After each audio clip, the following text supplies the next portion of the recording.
Saya semayang tak tinggal. Saya Zuhur je lah. Zuhur kalau 20 lebih, 30 kali tinggal Zuhur lebih, 100 lebih, lebih, 1000 rakaat Zuhur tak sapalah, 120 kali tak ingatlah tu. 120 kali semayang Zuhur. Faham tak lagi? Anggorkan.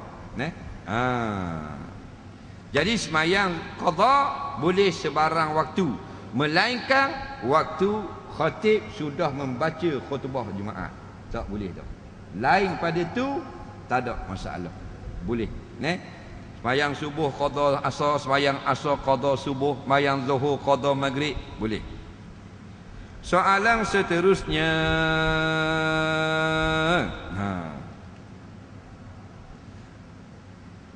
Penyebaran maklumat palsu yang direka dalam isu MH330, apa hukum dan ia menjadi pengaruh? Jika kerajaan selindung sesuatu, apa hukum dan hak kita sebagai umat? Baik. Ini yang kita duduk hari-hari ni selama 8 hari dah. MH370 penerbangan yang kita cerita awal-awal tadi. Biasa naik kapal terbang siapa? Biasa siapa? Beribu-ribu kali siapa? Sekali-sekali Allah buat jatuh, sekali-sekali Allah buat hijack, sekali-sekali Allah buat meletup. Betul tak? Kerana nak kabur di sini, kita hanya boleh merancang saja. Masya Allahu kana wa ma lam yasha lam yakun. Pegang hak tu dulu. Allah bila dia kehendak pasti berlaku. Tapi kalau kita kehendak, kalau Allah tak kehendak, tidak akan berlaku. Baik. Bilalah 8 hari ni kita tengok terlalu banyak cerita-cerita yang memang mudah kita faham dia adalah palsu. Kadang-kadang bodoh sangat. Ada yang khabar ayah ping ambil. Buat naik atas langit. Tu langit nakal. Ada Tok Bomo kata tersangkut di atas angkasa antara 3 negara. Ni benda-benda gini. Hak ni kata kawan dia kata tengok tu pagi tu keluar api kot ni. Hak ni pula kata dak di sebelah patah Kemamang pula. Dak dalam radar lek ni pula.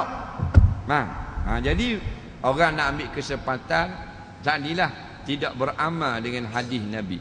Nabi kata man kana yu'minu billah wal yaumil akhir falyakul khaira aw liyasmut.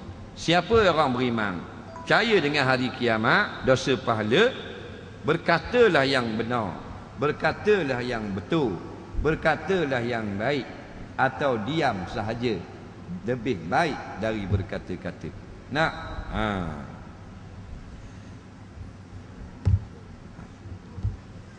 Siapa yang tahu di mana ialah Allah Ta'ala. Betul tak?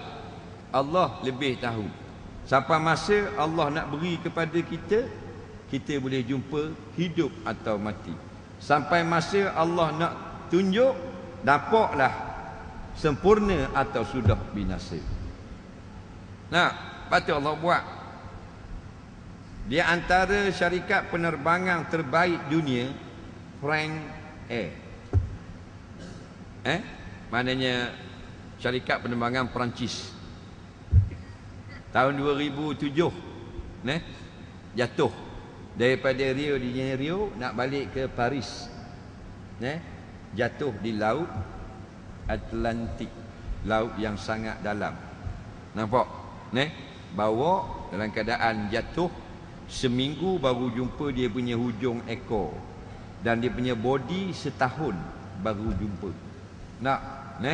Maknanya biasanya rekod penerbangan terbaik, tapi hari itu Tuhan nak dia jatuh. Akhirnya speednya slow, duk nampak speednya laju.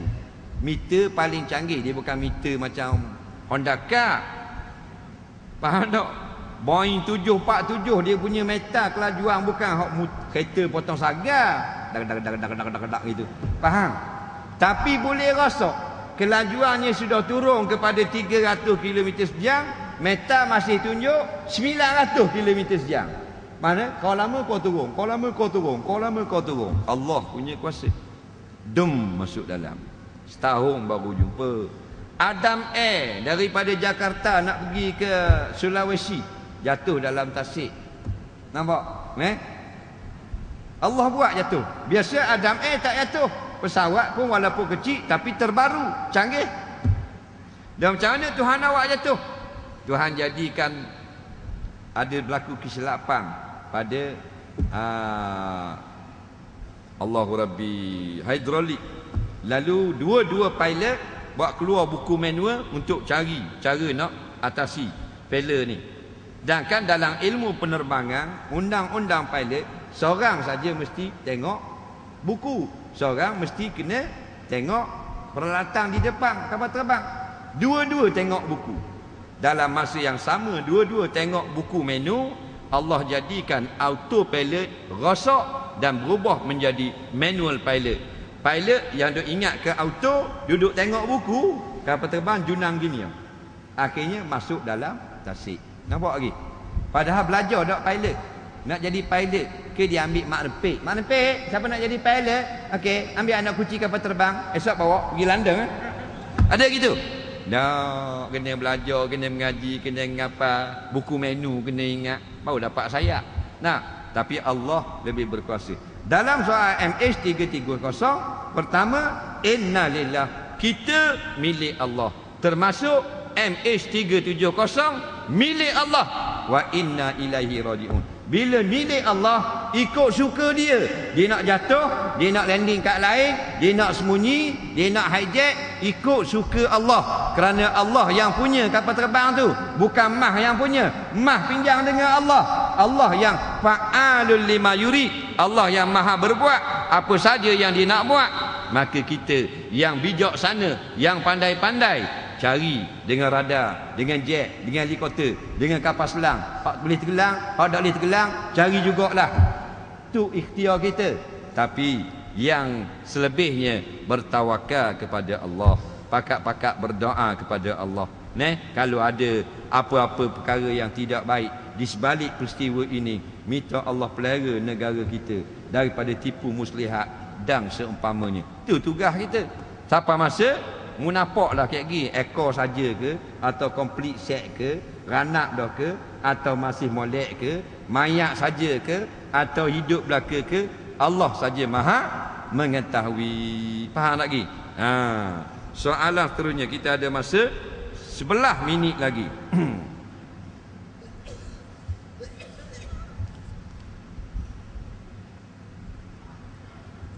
Baca dah. Baik.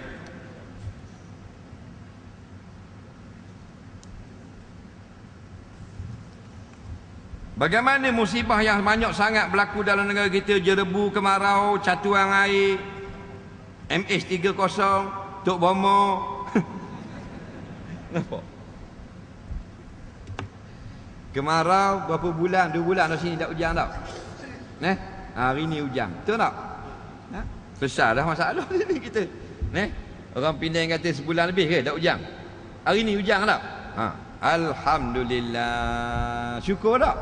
Subuh habis pokok-pokok, segar habis burung-burung. Nak? Mak selebihnya kita tak boleh ajar Allah. Jadi hujan kejap je malam. Bukan lama pun, sekejap je. Nak syukur apa? Dia nak ajar Allah Ta'ala tu sekejap mujur. Ada negara yang tak ujung setahun tak hujan ada. Gini, setiap musibah dia ada kaitan dia. Dia tak dapat lari semuanya dengan sebab derhaka kepada Allah. Faham? Nabi kata, iza fa'alu zalika, apabila orang ramai sudah melakukan perkara ini. Perkara apa? Kita diamkan kemungkaran yang berlaku di hadapan kita. Maka azaballahu khassata wal ammata au kama qala. Apabila umat mendiamkan maksiat yang bermaharajalela dalam negara, maka Allah akan susahkan orang yang berbuat maksiat sekali dengan rakyat yang tidak buat maksiat. Itu hadis Nabi, hadis sahih radhiyallahu an, sahabat yang meriwayatkan dia. Faham lagi? Jadi jangan kita lupa balik semua perkara kepada Allah. Di San Francisco sudah tahap kekeringan dam dan air daripada paip. Maka umat Islam di San Francisco minta dengan pejabat bandaraya membenarkan buat solat hajat di sebuah padang. Kerana dinung kalau kita nak buat upacara ritual besar di tempat-tempat awam, kena kebenaran daripada gubernur, daripada majlis pemandaran. San Francisco ni Amerika, negara kafir laknatullah, Kristian, demokratik dengan Republican. Tapi oleh kemarah punya pasal gubernur dan dewan bandaraya San Francisco benarkan umat Islam buat solat hajat. Alhamdulillah, solat hajat hari ni esok hujan. Nampak? Semua kena balik pada Allah. Kerana kita ni inna lillah, milik Allah. Ikan yang kita makan tu, ikan darat, ikan laut, semua milik Allah, bukan milik Jabatan Perikanan. Faham? Kita makan burung-burung yang berterbangan, sedap-sedap burung ni, milik Allah, bukan milik TUDM. Faham tak? Milik Allah Ta'ala belaka. Ni udara yang kita seduh ni adalah milik Allah, bukan milik Perdana Menteri kita. Faham? Allah Ta'ala belaka. Ni darah yang berjalan dalam tubuh kita ni Allah bagi pinjam. Tu hak dalam botol tu, hak orang duduk tu cuci darah tu, Allah bagi pinjam juga. Cuma kita tak payah pakai mesin. Tak ada masa dah kita ni. Esok lusa mati ya. Soalan seterusnya, kita ada masa 6 minit lagi.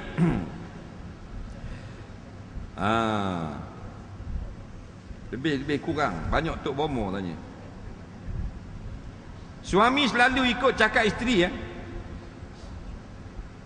Walaupun dia suami tapi isteri buat keputusan. Apakah hukum isteri walaupun sudah kahwin tapi masih nak duduk bawah ketiak ibu bapaknya? Suami beli rumah tapi dia tak mau tinggal, dia nak duduk bawah ketiak ibu bapak dia. Isteri ni kalau dia yang memutuskan sesuatu perkara nak buat, suami bersetuju, tak salah. Contohnya isteri lebih cekak, lebih mahir, lebih bijak buat keputusan, boleh. Yang tak bolehnya, isteri ini mengambil alih kuasa suami. Di situ haram. Bila suami ini dipandu oleh isteri, sedangkan suami itu tidak diberi haknya yang sebenar, maka isteri begini ada isteri yang sudah derhaka kepada suami. Faham? Kerana perempuan ini dia mesti dipimpin oleh suami. Ar-rijalu qawwamuna 'alan nisa. Tapi kita tengok contohlah. Kalau isteri pemimpin lebih berkuasa daripada pemimpin, maka rakyat apatah lagi, kau dak rok cetong lagi. Suami dak dan turun kapal terbang, bini turun dah pergi salang orang. Sampai surat khabar apa benda orang putih kata hak mana satu Perdana Menteri Malaysia. Jadi gitulah. So isteri bila suami ajak duduk di rumah dia, isteri tak mau nak duduk dengan mak, berdosa besar. Suami itu tidak wajib beri nafkah. Faham lagi? Isteri wajib ikut suami di mana saja dia berpindah. Wajib kena ikut. Kalau mak dia kata kalau mu pindah dengan suami mu anak derhaka. Mak dia kata, jawabnya wajib juga dia pindah dan dia tu tidak derhaka. Yang derhaka ialah mak dia sudah derhaka kepada Allah kerana menyuruh satu perkara yang mungkar, iaitu anak dia suruh supaya langgar ketaatan kepada suami. Ramai ibu bapa yang jahat begini, dia suruh anak perempuan dia jangan ikut suami dia. Kebanyakannya mak lah. Ayah baik biasanya orang lelaki-lelaki ni. Hak ramai jahatnya mak lah tak. Mak tu. Orang lelaki jahat pasal lain, curi, ropok, sambung, rogo. Hak jahat perempuan pasal gini lah. Nak kontrol keluarga, nak kontrol anak, nak marah menatu. Mak ni samsing sangat. Soalan yang ke-second lah, sebelum soalan yang terakhir.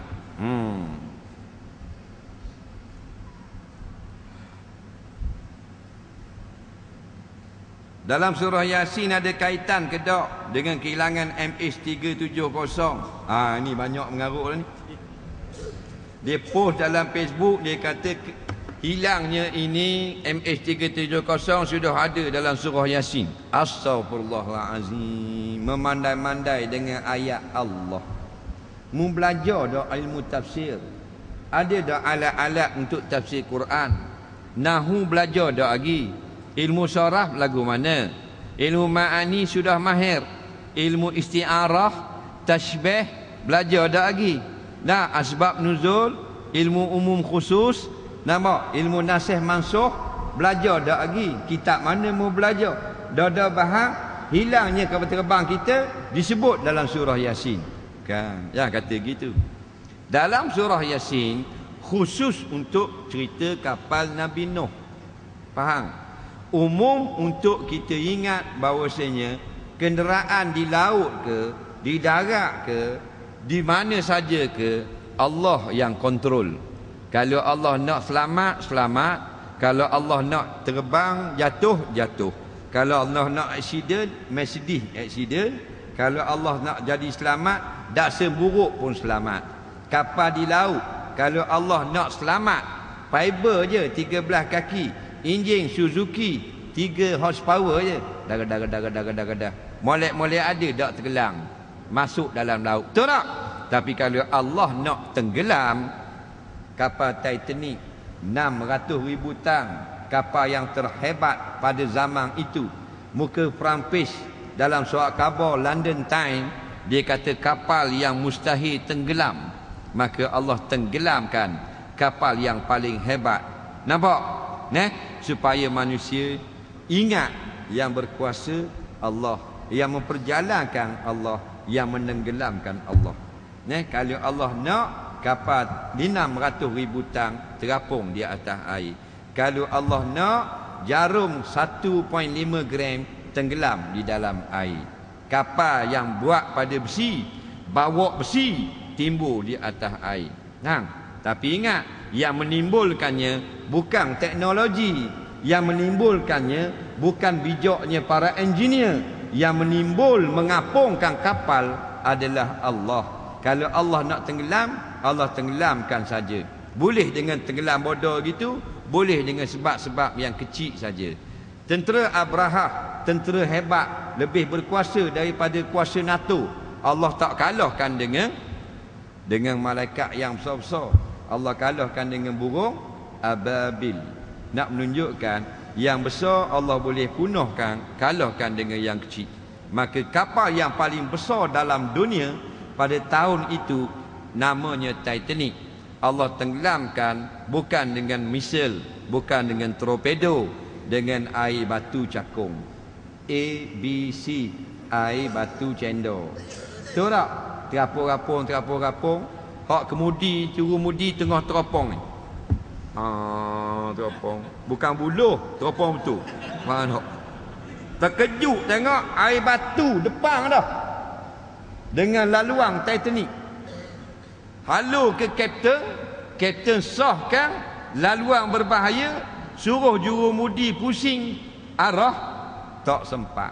Air batu yang Tuhan hantar tadi kena dinding tepi saja, bukan langgar depan. Tepi saja. Terbelah dua, 1,000 lebih berjenaz semadi di laut Atlantik. Tahu tak? Allah buat dengan air batu. Air batu kita makan kayak gitu.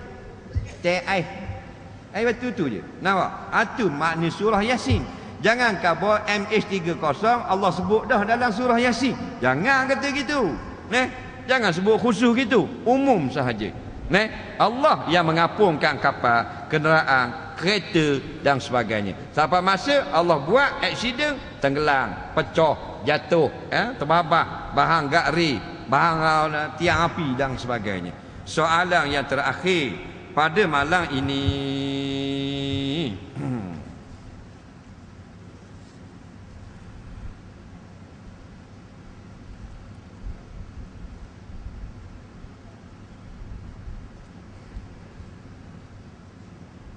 baik. Hukum kita baca Jamak 2-3 keping. Hukum pakai purdah ikut mazhab. Adakah mazhab Wahabi sesat? Minta doakan MH370. Apa pendapat tentang Kasim Ahmad? Kenapa orang begini ada wujud? Dan esok tu betul ke wujud? Kenapa tak ada cerita dalam Quran? Kalau wujud esok dulu ke Nabi Adam dulu?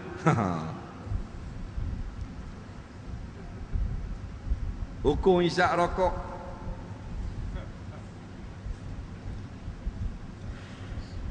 Sembahyang sunat lebih afdal ke atau sembahyang berjemaah? Baik, lebih-lebih kurang gitulah.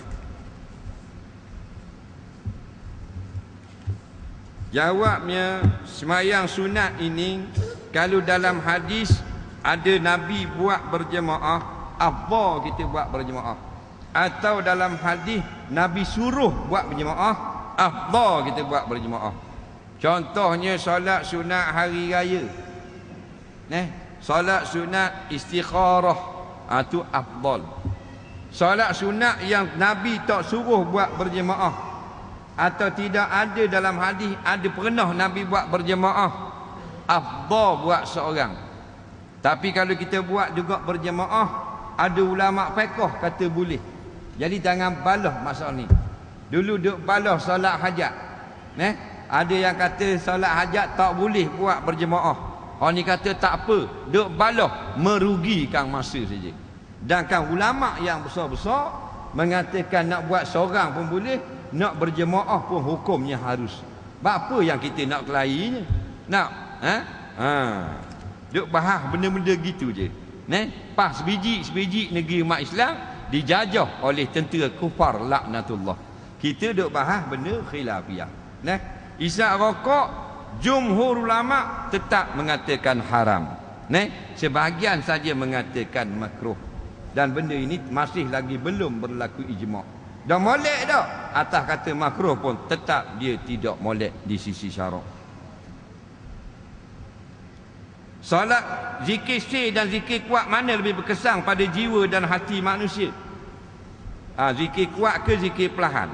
Ada ulama kata zikir perlahan dialah yang paling afdal kerana dialah yang banyak diamalkan oleh Rasulullah dan para sahabat radhiyallahu anhum. Kemudian ada beberapa orang ulama kata jika kita perlahan tak memberi kesan, maka kita kuatkan supaya dapat rasa kesan ketukan zikir itu pada hati kita. Faham? Itu boleh. Asal perlahan lebih afdal. Tapi jangan baloh. Kerana masalah ini masalah sunat. Lagi soalan. Suami tak mampu beri duit nafkah zahir isteri, tapi isteri redha, apakah hukum? Hukumnya sah, harus. Suami isteri kata, abang tak payah beri duit lah bulan-bulan, gaji abang 850 je konduktor, saya 85,000 kontraktor. Hukumnya harus. Kerana isteri yang punya hak, dia gugur hak dia. Boleh tak? Boleh. Pasal dia tuang punya hak. Yang tak bolehnya suami gugur. Oleh kerana awak sudah bekerja makan gaji, saya mulai bulan ini tak mau bagi lagi duit nafkah pada awak. Maka kata itu haram. Kerana suami haram menggugurkan hak membayar nafkah. Kerana yang boleh gugur adalah isteri. Macam tuan hutang. Tuan hutang kata, mak awak ingat tak hutang awak dengan saya 1,000 tu? Ingatlah, minta maaf lah, saya tak boleh bayar lagi. Tak apalah, saya halal dah, tak bayar-bayar. Sah tak tuang dia halal? Sah. Yang tak sah orang lain mengada-ngada halal. Guana nampak nengung sangat ni. Oh, sakit kepala duk fikir-fikir benda ni. Saya ni lah duk hutang tu imam tu, kampung kita tu 4,000 tak boleh bayar ni, saya malu ni. Nak bayar macam mana? Kawan dia kata hutang 4,000 awak beli motosikal tu. Tak apa lah. Hutang awak dengan Tok Imam tu saya halal. Boleh tak? Mabuk ketung ke apa? Tak boleh. Bila hak dia ada masalah. Macam suami kata, aku cerai kamu dengan satu talak. Jatuh tak? Jatuh. Pasal cerai tu hak suami. Dia punya hak dia. Tapi kalau kawan suami cerai, jatuh tak? Mu mak, mu jangan samsing sangat dengan aku. Ni amaran kali terakhir. Kalau samsing tak kenal lagi aku, mu nak tunjuk lagak dengan aku cerai binimu. Jadi tak kata gitu? Mak kata awak ada minum arak ke mabuk ke guana? Tak? Ke idugang? Soalan seterusnya. Pendapat tentang Kasim Ahmad. Kenapa dia wujud di dalam dunia ni? Itu masalah. Nabi lama dah sebut 72 golongan dalam neraka. 72, bukan 72 orang. Nabi kata satabtariku ummati ala salasin wa sab'ina firqatan. Sintani sab'una fil nar wa wahidun fil jannah. Umat aku akan berpecah 73 kumpulan. 72 masuk neraka. Satu saja ke syurga. Faham tak? Ini termasuk ni yang tolak hadis. Orang yang tolak hadis tidak boleh mengerjakan semayang. Faham tak? Pasal semayang syarat rukun dia di dalam mana? Hadis. Nampak tak? Dalam hadis khabar cara rokok, cara sujud, cara salam dan sebagainya. Dalam Quran hanya khabar rokok dan sujud. Apa makna rokok tak khabar. Faham? Jadi ini golongan yang dal lagi mudil. Jangan kita sangsi. Golongan yang tolak hadis, kita kena jangan ragu, jangan sangsi, ialah golongan yang sesat, terkeluar daripada agama Islam. Kalau kita tak hukum lagu tu, bermakna kita bersetuju dengan orang yang membuang kalimah syahadah yang kedua dalam agama Islam. Kita masuk Islam dua kalimah. Asyhadu an la ilaha illallah wa asyhadu anna Muhammadar Rasulullah. Dia kata asyhadu anna Muhammadar Rasulullah, tak ada. Yang ada asyhadu an la ilaha illallah. Maka kita dengan kita sendiri habis menjadi kafir, bersetuju dengan orang yang menolak hadis. Faham? Dalam bab lain kita bolehlah macam-macam pendapat. Dalam bab hadis minta maaf. Nak, aku jahat-jahat juga. Tapi aku tak sanggup tolak hadis. Kita terima hadis. Faham? Dosa aku banyak juga. Dulu pernah minum arak. Dulu mahal pi kuda, pi monyet, pi beruk, makan dah.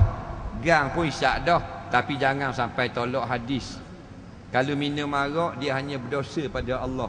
Masih orang beriman. Tapi kalau sudah tolak hadis, maka dia menjadi kafir laknatullah. Tidak boleh ditanam dalam perkuburan orang Islam.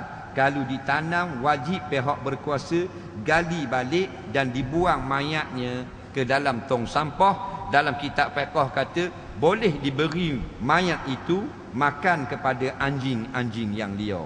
Nampak? Jaga baik. Soalan yang seterusnya, mengikut mazhab pakai purdah.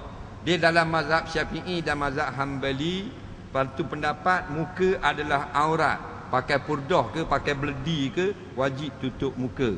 Pendapat Maliki dan Hanafi dan satu kaul dalam mazhab Syafi'i, muka tidak aurat, maka hanya tutup saja bahagian lain, boleh buka bahagian muka dan dua pergelangan tangan.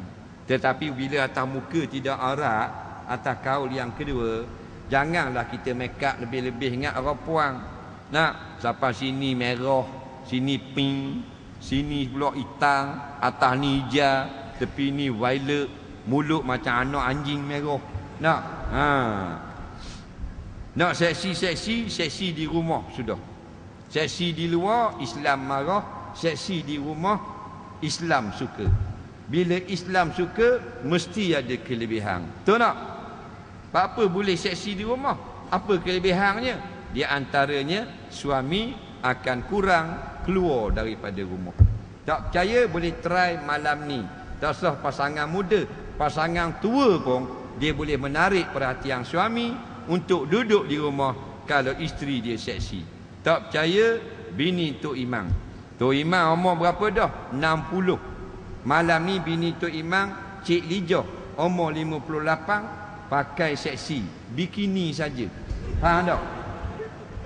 Tok Imam tak jadi malam ni nak pergi solat hajat. Faham tak? Nah, Tok Imam balik ambil sokok, balik ambil tokak, nak pergi solat hajat. Ambil sebeh, boh dalam kocek. Umur 60.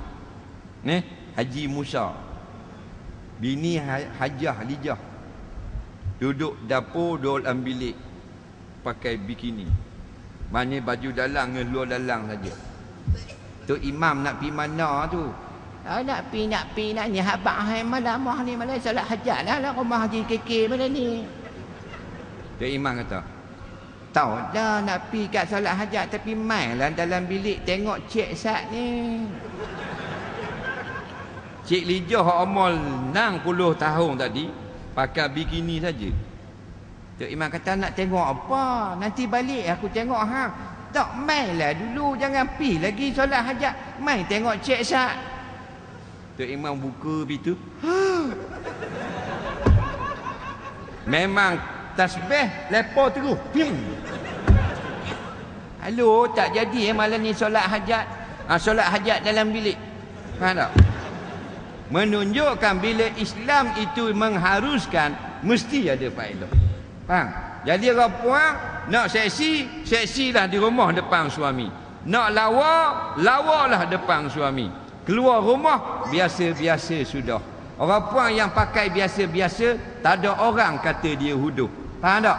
Dia tetap lawa kerana dia perempuan. Orang perempuan tak payah make up pun lawa pasal dia perempuan. Perempuan makna lawa. Orang laki-laki tak usah kata tak make up pun tak lawa. Tak percaya, suruh Tok Bilal pakai gicu, pakai eyeshadow, duduk tepi masjid tu. Lalu orang mutuh terus tengok. Soalan yang terakhir pada malam ini, betulkah dinosaur itu wujud? Kalau wujud, kenapa tak cerita dalam Quran?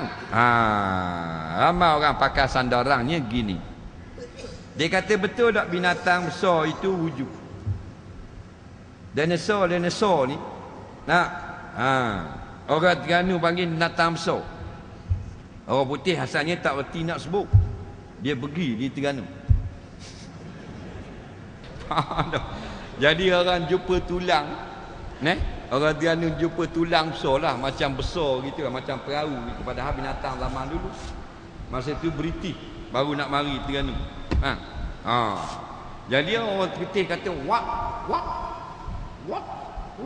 that? British.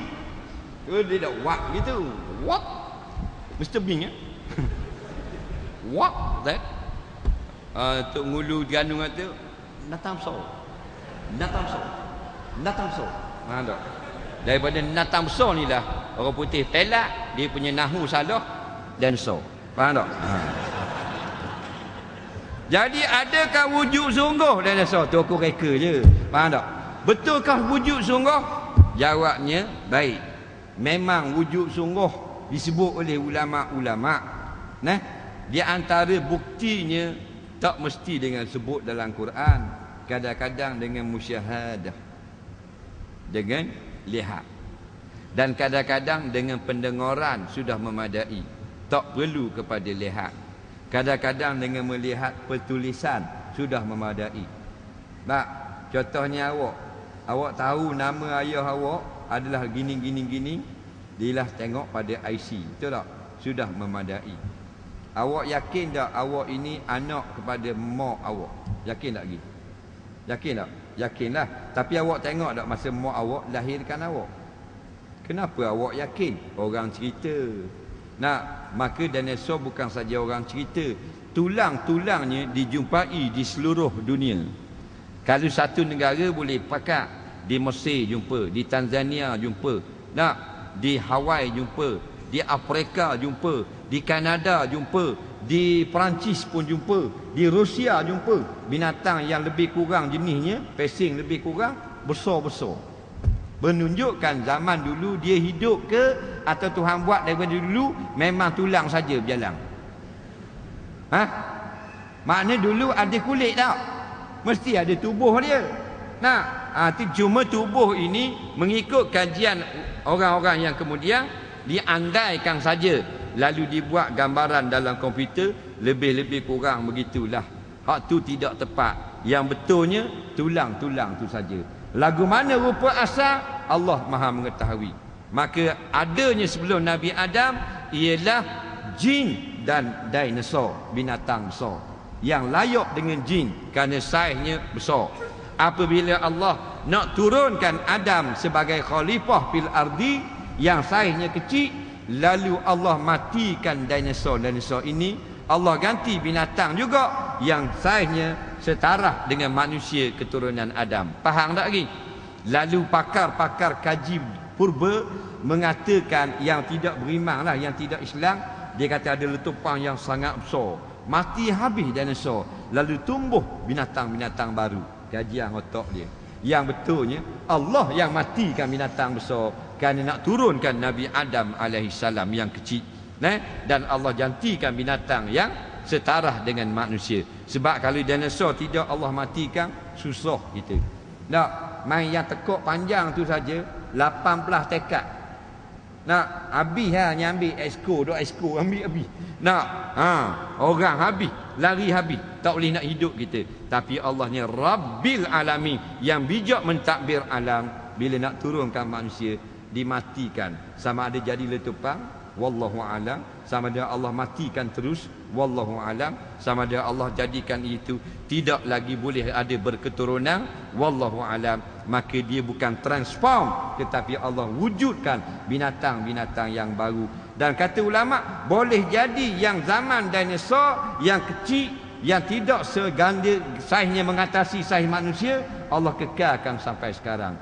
Sehingga sekarang lebih daripada 10 jenis spesies yang berupa dikatakan zaman dinosaur. Di antaranya ikan yang bergigi tajam ada dalam sungai-sungai Amazon. Bukan piranha, sejenis lagi. Yang jenis tu dikata daripada keturunan dinosaur. Kepala macam kulit kura gitu. Ekor pun pelik zaman dulu. Jadi boleh jadi belaka. Jadi bila ada tulang, takkan tulang hidup zaman dulu. Mesti tulang dengan kulit, dengan body ada. Maka Allah matikan, Allah tunjuk ni kehebatan kuasa Allah.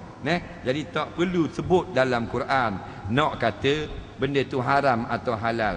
Tak, macam disebut dalam Quran ada sebut dah ayam. Ada. Dah mana kita makan ayam? Ayam hanya sebut dalam hadis. Siapa dengar kokok ayam, maka mintalah keberkatan daripada Allah. Kerana ayam melihat malaikat. Dah dalam Quran ada tak? Tak ada sebut. Dalam Quran ada sebut tak? Kalau kena tahi kucing kena basuh. Ada tak? Dan yang mu basuh? Ada tak dalam Quran? Tak. Kias dengan yang disebut di dalam Quran. Wallahu alam. Terima kasih kerana sudi menunggu sampai 2 jam. Mudah-mudahan kalau tidak banyak pun sekelumit ilmu kita buat balik pada malam ini. Ingat, dalam kes MH370 Allah nak kita ingat kepada dia. Dia sebenarnya yang paling berkuasa. Terus minta kepadanya untuk kebaikan, keselamatan untuk penumpang dan anak kapal dan kita semua umat Islam. Mudah-mudahan Allah berkati pertemuan kita. Bismillahirrahmanirrahim. Allah manfa'na bima 'allamtana wa 'allimna bima yanfa'una. Rabbana zidna ilma, Rabbana atina fid dunya hasanah fil akhirati hasanah wa qina azabannar. Sallallahu sayyidina Muhammadin wa ala alihi wa sahbihi wasallam. Walhamdulillahirabbil alamin. Assalamualaikum warahmatullahi